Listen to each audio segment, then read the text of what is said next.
తిరుపతి సిటీకి సంబంధించి ప్రధానంగా తిరుమలకి వెళ్ళేటటువంటి ఇందాక మనం చూసినప్పుడు గరుడ సంబంధించినటువంటి ప్రతిమ విగ్రహం భారీ ఎత్తున అలిపిరి వద్ద ఉంటుంది. దాని తర్వాత మనం సిటీ కానీ ఒకసారి చూస్తే ఎంతో అద్భుతమైనటువంటి ప్రాంతం నిజంగా తిరుపతి.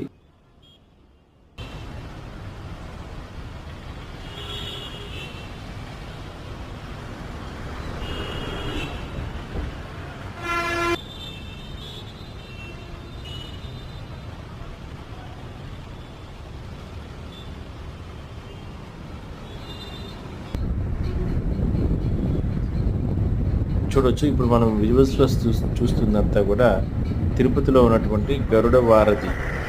నిజంగా 7 కొండల పైన వెళ్తున్నట్టే ఉంటుంది. ఆ ఫీలింగ్ కానీ అదంతా కూడా చాలా అద్భుతంగా ఉంటుంది. నిర్మాణం కానీ స్ట్రక్చర్ కానీ చాలా అద్భుతంగా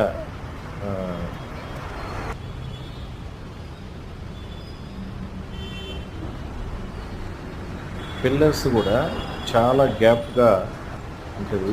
మొత్తం కూడా స్వామివారికి సంబంధించినటువంటి నామాలు, ప్రతి పిల్లర్ పైన ఆ నామాలు ఉంటాయి. చూసారా, పిల్లర్ టు పిల్లర్ మధ్యన గ్యాప్ కానీ ఎంత హైటు ఎంత ఇదిగా ఉంటుందంటే ఇదంతా కూడా ట్రాఫిక్.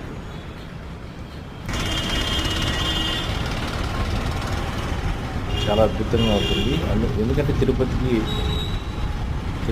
వేలాది మంది యాత్రికులు వస్తూ ఉంటారు కాబట్టి వాళ్ళ సౌకర్యార్థం ఈ ఫ్లైఓవర్ కూడా నిర్మాణం చేయడం జరిగింది. దాదాపుగా 900 కోట్ల వరకు కూడా, అంటే టీటీడీ ప్లస్ తిరుపతి పట్టణాభివృద్ధి సంస్థ రెండు సమన్వయం చేసుకుని ఈ అద్భుతమైనటువంటి నిర్మాణాలు చేయడం జరిగింది. ఇదంతా కూడా చంద్రబాబు గారి పుణ్యమని మనం చెప్పుకోవచ్చు.